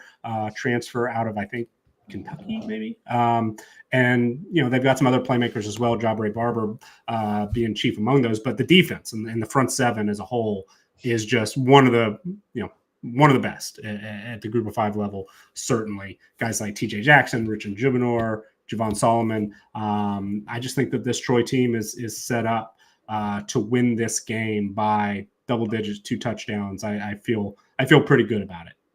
Troy to cover in this one. Yeah, I think Troy should. Colin, he just threw out Gunnar Watson, Kamani Vidal, Chris Lewis, some of the backbones of the offense here for Troy. Some interesting player props. Gunnar Watson, 257.5 pass yards, a fantasy score of 19.5. Kamani Vidal, 113.5 rush yards, fantasy score of 19.5 as well. Are any of those props intriguing to you? You got anything on the App State side? I think if we're all being honest, we didn't want it to be App State playing Troy today, but that is the game that we are getting. Yeah, got to throw an asterisk on this one. Got to respect what JMU has done this year and what Kurt Cignetti has done. And, obviously Kurt Cignetti heading over to Indiana now, hired over there.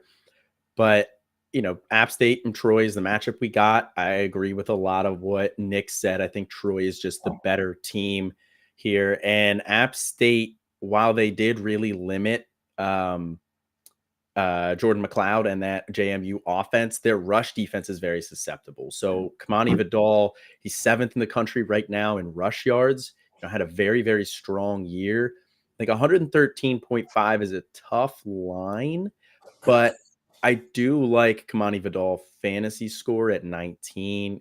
He is the engine of this offense. If they're going to score, I think he's going to have a big part in that. So 19.5 is a little lofty here, but he only with 1,300 yards rushing, 9 touchdowns on the year. I think that's probably where I would lean for him. Alfred, any thoughts on the Sun Belt Fun Belt Championship before we pick the game? Yeah, I think I might take Aguilar under Joey Aguilar, quarterback for App State, for those. Yeah, because of how good Troy's defense is, as Nick laid out, I think maybe the under, although it'd be hard to go under his fantasy score. I might go under yards because like the last 5 games, he's thrown at least 3 touchdown passes in each one. So they're going to be relying on him. But I think overall, I agree. Troy controls this game. It was one I was leaning towards betting and the Troy to cover, and Nick only really emphasized that. And then I think, App State in the general consciousness has been kind of the class of the Sun Belt prior to Coastal Carolina's, rise. But still, App State, I think, is one of the best G5 programs. We can all agree. And Troy, I think there's maybe a little perception issue here where people are like, well, App State's really good, and Troy, I've not heard of them unless you're following very closely. But Troy's been sneaky, very good for a while. They won last year, right? They beat South Alabama. I think on the back of their defense is just as good or better this year. I think they control this game and take it. So I like Troy. Yep. I'm with Alfred. I'm taking Troy to win at least probably by 10-14. I think it's going to be a pretty easy game for them. Nick? Yeah, Troy. Numbers, love Troy, and this has been a good spot for us. Hopefully we can finish it off with another win. Yeah, I love getting Troy under a touchdown here. So Troy, I think, is going to win this game by more than a touchdown. I think they're just, like everybody said, just such a good under the radar team. All right, we are going to go to break, and when we get back, we've got the SEC Championship, the Big Ten Championship, the ACC Championship, the AAC Championship, all to talk about, give you the best player props and winning lines for it. I don't know. That's a good question. We got to hurry up, get to break, and get back. We'll be right back. This is Campus Canton on the Better Sports Network. It's college football game day, and we're getting you ready for all the action on campus to Canton. I like to eat my feelings. So when I'm like super sad, you know, single serving pint sizes of Ben and Jerry's, I just start shoveling that in, and it makes me feel bigger and better. But so let's eat our feelings here. What we're gonna do today is we're gonna talk football players, food. We're gonna pair them up. Who is represented by what food? All right, I want to just shout out Hal Alexander in there for CMC, Christian McCaffrey, is Rocky Road ice cream. A little bit of everything. Yeah, does it? Good one, Hal. I like it, man. You know it. I love me some Rocky Road ice cream. Bijan Robinson prime rib. You know what? Bijan Robinson prime rib with a baked potato and some cream spinach on the side. That's what I'm talking about. That is the King's dinner. And Bijan Robinson, I don't care if the dude from The Athletic says only 301, touches. You know what? In honor of Card Sharks, I'm going to say, guys, that I think that number is going to be a little bit higher there for Bijan Robinson. So get your knife, get your fork, you got your steak, you got your Bijan. Yeah, that's what's up. You're on death row, and they say you get one last meal, and you just say Bijan Robinson. Bijan Robinson. Yeah, I'm totally down with that. Love it. I got to jump in on one real quick because Mr. Scamper said Kareem Hunt is candy corn, and I actually had a player, Tyler Boyd, was going to be candy corn for me, and basically it's that nobody likes it, but it's always there. It's always there, and somebody always puts their hand in and grabs some and has some, and they're like, well, and afterwards they're like, why did I eat that? That's Tyler Boyd. He always gets drafted, and he's just kind of there, and nobody knows why. Nobody knows why they take him. Nobody knows where it comes from. Where does the candy corn even come from? Like, it's just there. It's just there.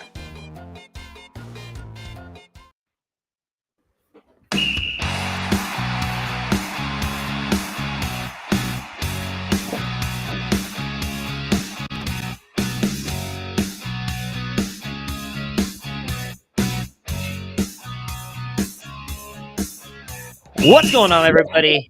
Tailgate, Campus to Canton on the Better Sports Network. That is Nicholas Ian Allen. Below me, Alfred Fernandez, and off in the corner there, looking just like one Kansas State quarterback who entered the transfer portal, Colin Decker. We actually have some investigative reporting going on right now about that. We are talking about championship weekend, though, and you guys are going to want to download the BettorCast app. We are going to be gamifying the SEC championship game, Alabama versus Georgia. Might be the best game of the day. Kicks off at 4 p.m. Eastern. Watch the game, chat with fans, and test your college football knowledge to win tickets to purchase authentic sports merchandise. The pregame questions are now live in the app. Download it, answer them. Available on the App Store and Google Play Store. Nick, Colin, Alfred, and myself already gave you some of our favorite props in the game, so go in there and check those out. Jalen Milroe. I don't remember what we said about Jalen Milroe. Under on passing yards, and Alabama's going to win because I want chaos. That's what's going to happen. That is what's going to happen. We are now going to talk about the AAC Championship, the American. We've got what? Let's be honest. This had a chance to be a very good game. Had SMU quarterback Preston Stone not unfortunately gotten injured last week. Very serious leg injury. He is now going to miss the game. Michael Pratt, though, really good quarterback for Tulane. I think has some NFL upside. They are currently ranked, obviously beat USC in the bowl game last year. Number 22, they are favored by 3, over under 47.5. Again, Nick, what do your numbers say? Where are you leaning for this one?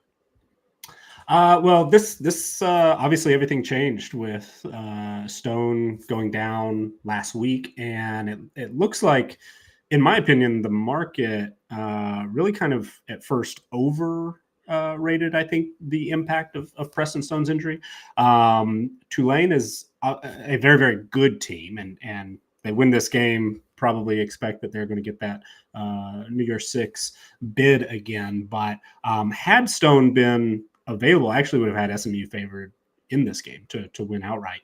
And there is a significant drop-off between Stone and Kevin Jennings. But I think that SMU just as a whole has been arguably the best group of 5 team in college football this year. I mean, certainly they've got the 2 losses that are going to keep them out of that New Year's 6 spot, but they are very much in the mix. Team performance-wise, they're ranked 13th overall, 17th on offense, 14th on defense. I mean, this is legitimately a top 15 defense in the country, and that does adjust for strength of schedule. So, Tulane is favored now that Stone is out, but I still like SMU to make this a very, very close game. My projection comes in under 3. It's Tulane favored by 2.8 in our primary model, but our stats only model, which doesn't know that Stone is out, actually has SMU favored by 4.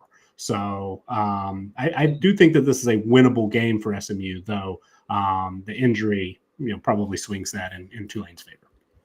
Yeah, I mean, ton of player props in this one. Michael Pratt, Alex Bauman, Chris Brazel, Mekhi Hughes. My favorite out of all of them, though, Colin Rogers, kicking point 6. Take over, baby. SMU kicker, literally the only player prop you have available on SMU. Colin, any thoughts on the AAC championship game? Yeah, I think it's really sad that Stone, got hurt. It was a broken leg, I believe. So, tough injury, tough timing of the injury, because that SMU team was looking like a wagon in the AAC. This, I think, was going to be a really good game, and I don't think it's going to be a bad game now, but it's just a lot less interesting with Stone not at the helm. I don't see a lot of paths for SMU to win this game without Stone, but I think it's going to be a defensive battle. So unders on a lot of these props, I think, are going to be in play for sure. I think, it's tough to go under on the rush yards for Michael Pratt. So I think that might be where I would lean. I would go over the 25.5. He's very athletic. He's the type of guy who, again, we've mentioned that a couple of times, who I think could get that in one play. But under Michael Pratt's fantasy score, though, with the 20.5, I think that this is just going to be a defensive battle. So over the rush yards at 25.5, under the fantasy score at 20.5. Alfred? Yeah, I don't have a whole lot to add here. I know we got a lot of games to get through. The one thing I will say is, I think maybe the Tulane team under, you can get 23.5, you can get 24.5. I think 23.5 is plus money. If you want to buy, the narrative street, SMU probably knows their defense is going to have to keep them in this game. They've got a good defense. They've got a defense that can do that. And I feel like Tulane, they don't blow the doors off people. They're fairly conservative on offense. They kind of just win games. I think that's pretty reasonable little bet there. So maybe that's what I would look for. Yeah, I only put one player prop in this game, paired it again with my favorite, the Deacon Hill one. And it was Michael Pratt's pass plus rush plus receiving touchdowns at 1.5. I think he can pretty easily get to 2 in this game, whether it's 2 passing, 1 rushing, 1 passing. I think Michael Pratt's going to have at least 2 touchdowns on the day, so I took that one. And I am taking Tulane to win. Oh, I guess I have to be on SMU's side because I actually think SMU covers. So I think Tulane wins the game, but I'm taking SMU to cover.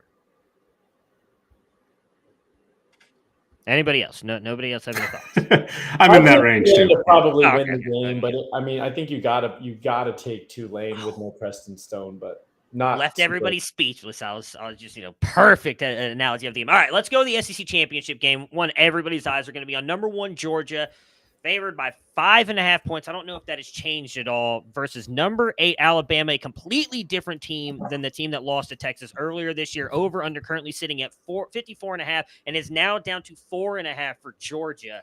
Nick, what are your numbers saying? Any lean on this game?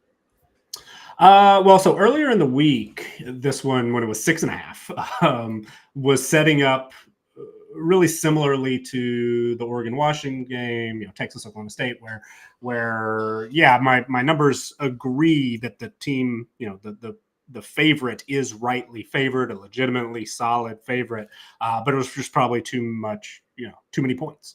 Alabama at close to a touchdown, my numbers just couldn't get there. However, the market has really tightened around my numbers. The team strength model has Georgia by 3.8. The talent edge model has it by 3.1. The stats only, the Prism model is 5.5. So now we are seeing, both sides of the equation here. But this Georgia team, I've been skeptical of all year. The first 2 months of the season was not that impressed. Similar for Alabama, I suppose. But the month of November, in against their most difficult opponents, Georgia has looked like the team that we've seen the last 2 years. That Missouri game, maybe is a slight exception, but that Missouri team is very, very good as well. So it's not like they just didn't perform. But I mean, the game against Ole Miss might have been the most impressed I've been with anybody this year. They were just at a completely different level. Georgia has been dealing with injuries, especially on the offensive side of the ball. They've had multiple offensive linemen miss chunks of the season this year. Brock Bowers, the All-American tight end, of course, has been missed last week against Georgia Tech. Is he going to be back? If he is he going to be 100%? I'm guessing he's going to play, but we'll see if he's able to be his normal self. Lad McConkey has missed some time.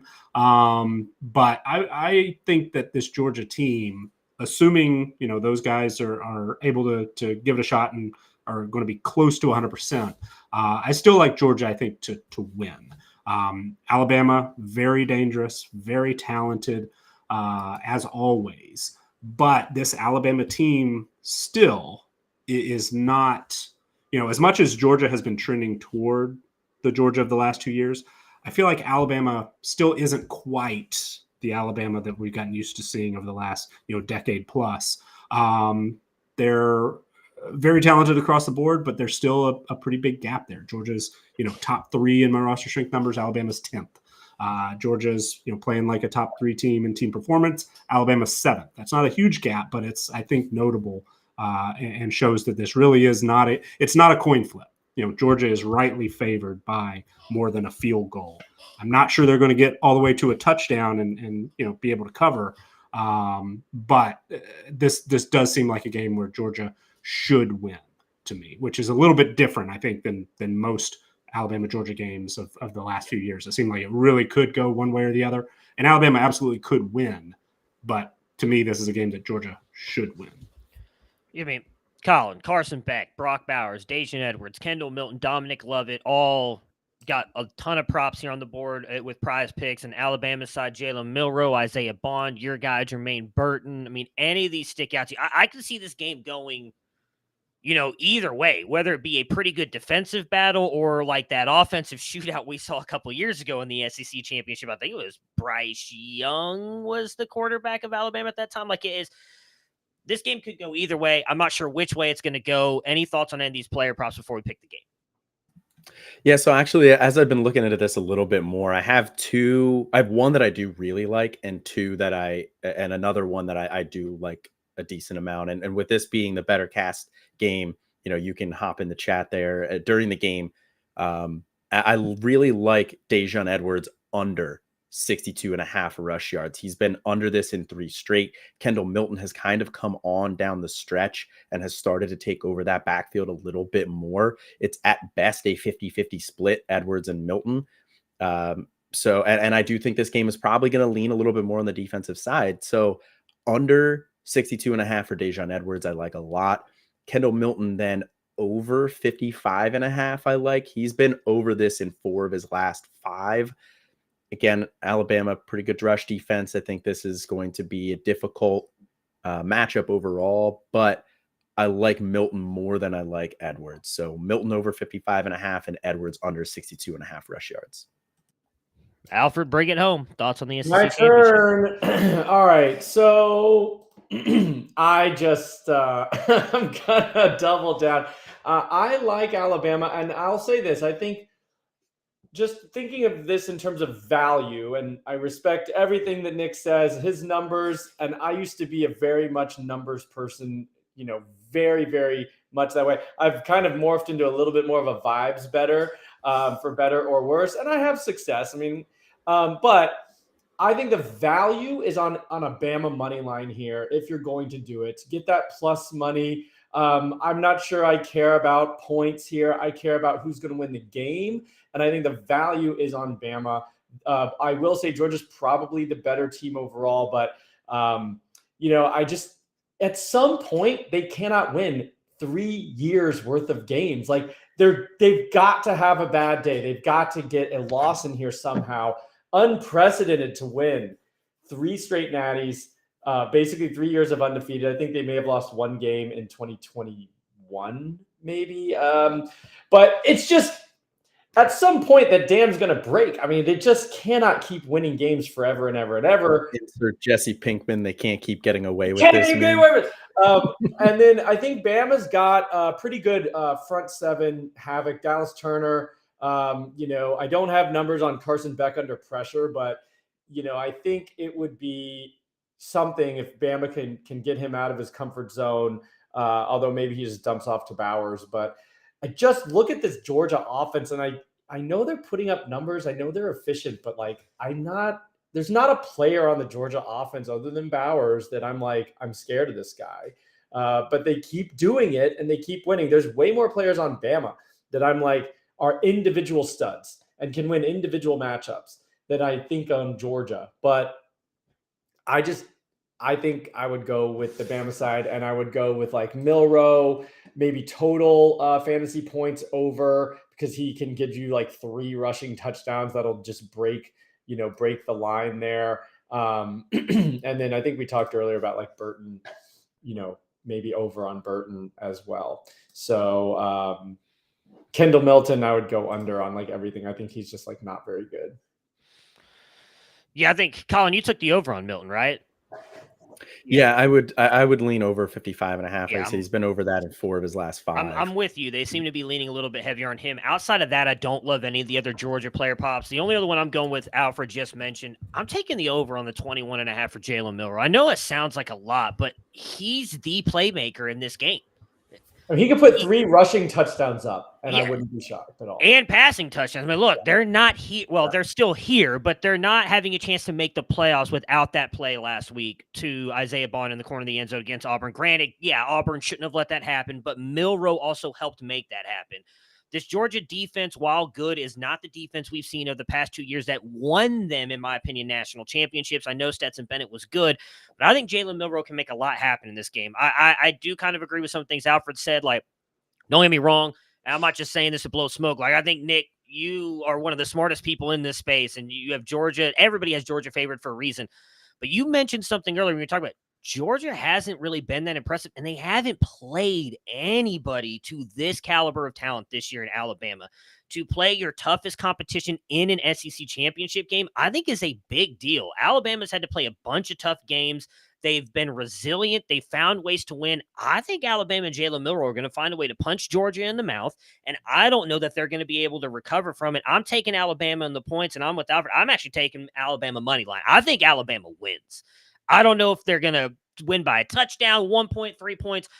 I'm here for chaos. Georgia's out. You're not winning 3 in a row. Get out of here. Alabama's going to win the game. I hate that I'm saying this, but roll Tide. That's right, JJ. Roll Tide, although you need to get out of here for the Texas comment. You're a Baylor fan. You're biased.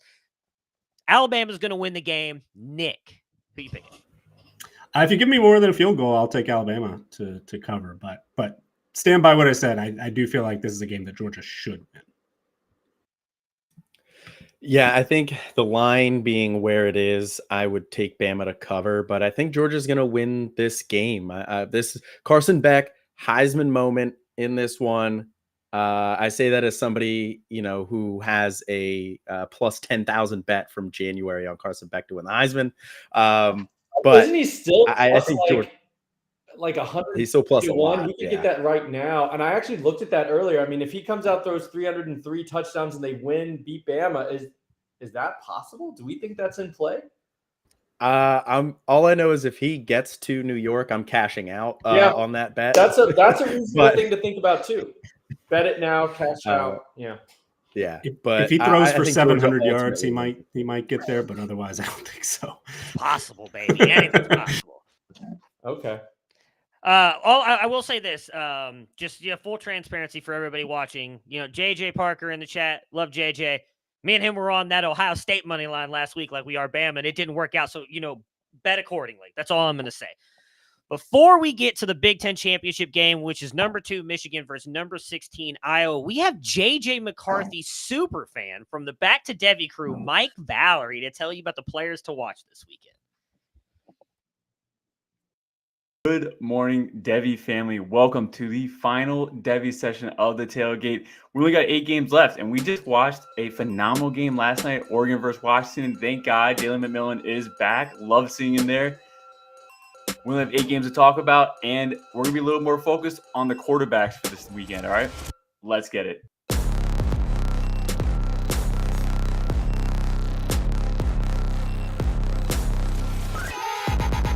All right, let's start off with the very first game here. We have Texas versus Oklahoma State.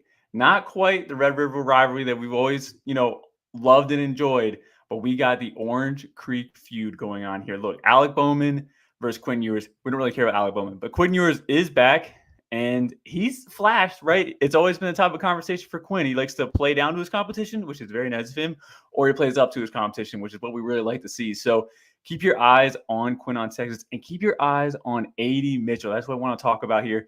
700 yards receiving on the year so far, 9 touchdowns. He's had like 2 big games, but he's really kind of been a little more consistent down the stretch here. But it's about time for another blow-up game. If he wants to go to the NFL draft and not be labeled a guy that's just for tools and that he's raw, which is going to hurt his price tag somewhat for the NFL draft, like he's got to put it together. And this is he's coming down to his days to prove it. But on the other side of the field, though, Oklahoma State running back Ollie Gordon II, he's been kind of slowing down these last couple of weeks. No one's really talking about it, but he's been slowing down. I mean, he's yards per carry the last 4 weeks, 4.9 yards per carry against BYU, 6.6 against Houston. That's great. 2.1 versus UCF and 4.2 against Oklahoma. He's just been slowing down. His longest runs, 62 yards, 35 yards. The efficiency is just not there. Me and Corey did a film session on our podcast. He looks like a guy that needs to be schemed open. He doesn't really do well when he's just stuck in the pocket, can't really drive a pile, struggles with vision, can't create on his own. And Texas has a very good D-line. So this is going to be a really good test for Ollie Gordon to prove me wrong and actually take that another step forward, because it's a little bit kind of weird saying a running back needs to be schemed open to make plays, but that's what it looks like to me. So let's watch Texas defensive line, see if they can contain Ollie Gordon, and let's see Ollie Gordon do some damage down the middle. Heading over to actually a G5 competition here, Boise versus UNLV. Ashton Jeanty, running back for Boise, leads FBS in receiving yards among running backs by a very wide margin with 546 receiving yards. He's been kind of decent running, right? You look at the raw stats, not too much. But unlike Ollie Gordon, he's been coming on strong down the stretch with his last 4 games. Actually, not last 4 games. Since week 6, he's had over 7 yards per carry. He's a name to watch for the transfer portal. And I'm not really sure if I want him to hit the transfer portal. I'd rather he just dominates G5. G5 guys do get drafted day 2. It's very rare. And we haven't seen one actually really kind of like become fantasy relevant since Kareem Hunt. But I think Ashton Jeanty has a future in the NFL as a pass catching running back. But again, watch for his name. A little bit nervous of what he can do on the ground at Power 5 level, but he is certainly dominated G5 circuit. On the other side of the field, UNLV, look, G5 wide receivers, right? The whole debate this offseason is Malachi Corley versus Torrey Horton. Can I interest you guys in some Ricky White, the Michigan State transfer? He's averaged 140 yards a game since week 7. 140 yards a game since week 7. He's a speedy deep threat. I think this might be actually the best G5 receiver coming out in the draft this year. I really do. So keep your eyes on Ricky White, UNLV wide receiver.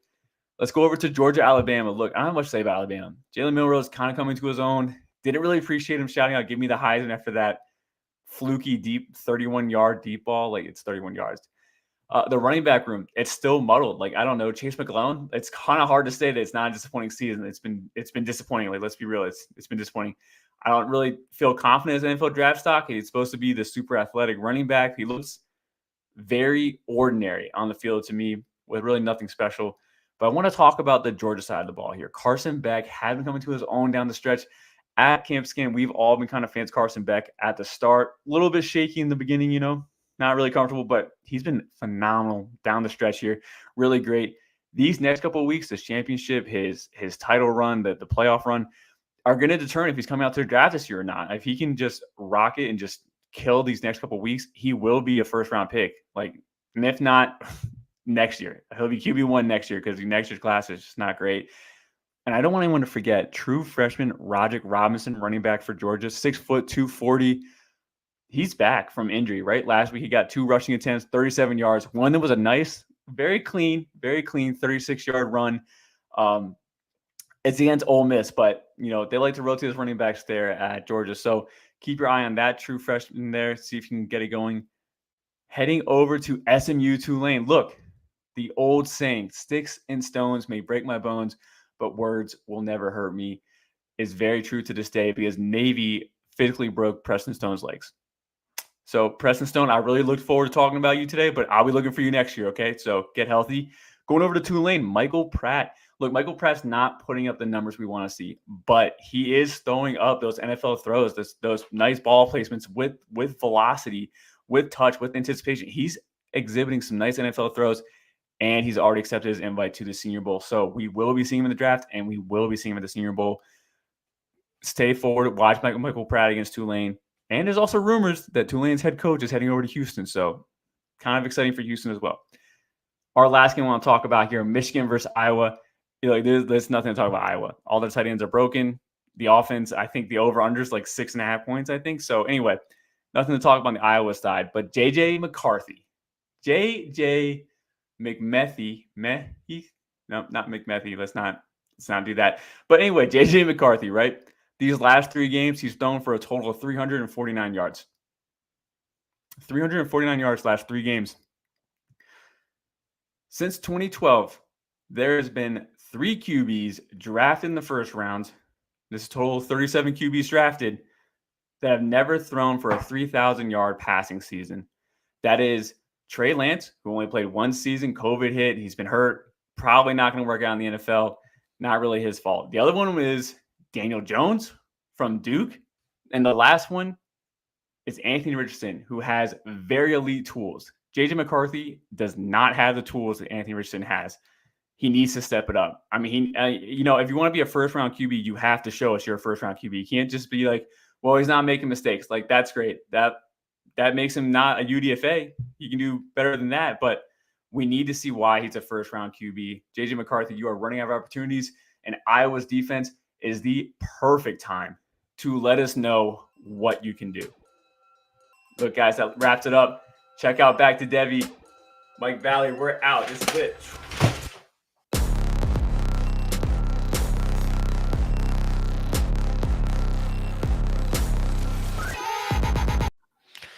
All right, J.J. McCarthy superfan. Not really thrilled with J.J. McCarthy's performances the past couple weeks. We are talking about number 2 Michigan, who is being favored by 22 points over number 16 Iowa, over under 34.5. I mean, Nick, I feel like there's not much to talk about in this game, so let's just down dirty. What are we doing and who we? Yeah, it's similar to some of the others that we've discussed. Michigan, all my numbers have them favored by more than 20, but none of them can quite get there to cover. So I think that Iowa will be able to keep it respectable into the fourth quarter, and I'll take all those points on the Iowa side. Colin? Will Howard? Sorry, Will Howard? Yeah, I have a hard time seeing Michigan cover 22.5 just because I think this is going to be a slow, grinded out game. I do think ultimately Michigan is going to win this game fairly comfortably. I don't see a path for Iowa to win this, especially with Cooper DeJean out. In terms of props, though, I think there's a couple interesting ways you could go with this. J.J. McCarthy under 15.5 fantasy points. He has been comfortably under this in 3 straight. And I don't expect a ton of scoring in this one either. Blake Corum over 18.5 fantasy points, I think would be really interesting. He's been comfortably over this in 4 of his last 5, and he just keeps scoring touchdowns. He's got 22 touchdowns on the year. I could see him racking up another 2 touchdowns in this one because he's got 2 in each of the last 3 games. So I don't have a strong lean, but over 18.5 for Corum fantasy points if you want to play that one. McCarthy under 15.5, I think are both good plays. Yeah, and I'll just jump in here. We got to get to the last game, but, I think I agree with what was said. I'm not touching a 22-point line on either side. No thank yous, just other things I can bet on. But I think I might really like McCarthy under 14 rushing yards because remember, sacks count in college. So he's had negative rushing yards in a number of games or under, I think it's 210 total passing and rushing yards, because even if he can get to 220, if he gets negative 13 rushing yards with sacks, that's going to bring you down the total. So there's a little more. I like bets that can kind of go either way. So I think under either total yards or under rushing yards, I would be a fan of. And like Mike said in his segment there, he has thrown for 340 yards in 3 games. So like under 200 passing feels pretty good for McCarthy. Yeah, I'm taking the under on McCarthy's pass plus rush yards at 210 and his fantasy score. I just don't think they need him to get there either. I think this is going to be a low-scoring game and a drag-it-out game just because both teams are going to be trying to run the ball, play defense. I'm taking Iowa to cover. I just don't think Michigan wins by 22, as Colin said. It can't not be a low-scoring game. Like we say this all the time, and it's like sometimes games surprise us. There's like literally no way this is a high-scoring game. I don't want to say that because didn't Michigan end up blowing them out last year, actually? So I don't want to say there's no way, but there is a way. We just don't. I don't think it's going to get there. Last but not least, the ACC championship game. Had a chance to be a really good one until Jordan Travis unfortunately suffered that gruesome ankle injury. Number 14 Louisville versus number 4 Florida State. The line is now down to Florida State being favored by 1. With an over-under of 46.5. Before we go to Nick, I will say during the Back to Devy break, I listened to a segment on SiriusXM where Tate Rodemaker's father came out and said it is at best a 50-50 shot that he plays today. We will know after lunch in their walkthroughs. It says the doctors will make the final call on whether or not he will be able to play due to a concussion. That, to me, sounds like we're going to get true freshman Brock Glenn starting under center for the Florida State Seminoles. It's his moment to shine. I still think Florida State has a chance to win it. Nick, what do your numbers say? Well, numbers definitely agree with that. And, I mentioned Troy being the one that all the favorites agree on. Now that this line has dipped to Florida State only favored by 1, this would be in that category. It's not there officially because we release these on Tuesdays each week. But, even with Tate Rodemaker out, there's not, at least the way I calculate it, a real drop-off from Rodemaker to Glenn. There's a huge drop-off from Travis to either of those guys. But in a way, I think if Glenn gets the start, it's actually slightly better because he's taken all the reps this week and probably prepared like the starter. Rodemaker's just trying to get, cleared to play. That I think is a little, I don't love that as much. So Florida State, I think, can win this game, get into the playoff, and my numbers back that up. Colin? I don't know if I trust Florida State in this one. I'm staying away from bets, but I would smash the Jack Plummer under fantasy score of 16.5. He's been under that in 8 games this year. Florida State, very good defense. So I would smash that one. Ultimately, I think Louisville's going to pull this one out. It's just going to be too much without Rodemaker and Travis. I think I agree with that, and I would say I agree with Nick in terms of Glenn versus Rodemaker. I'm not sure it's a huge difference in talent, but mistakes from a true freshman, that's what you would have to worry about, and there's hard to predict that, but also pick 6, whatever. So I'd have to side with Louisville. I love the Plummer under, maybe under rushing yards as well. Yeah, I think Florida State's going to win. Brock Glenn, I think, very good quarterback. The only problem I'm in on Jawar Jordan, under 70.5 rushing yards. Florida State's defense, really good. Everybody enjoy championship weekend. A ton of great games on the board. We appreciate all your support over the year. Campus to Canton on the Better Sports Network. It's the Tailgate Show. You guys have a great Saturday.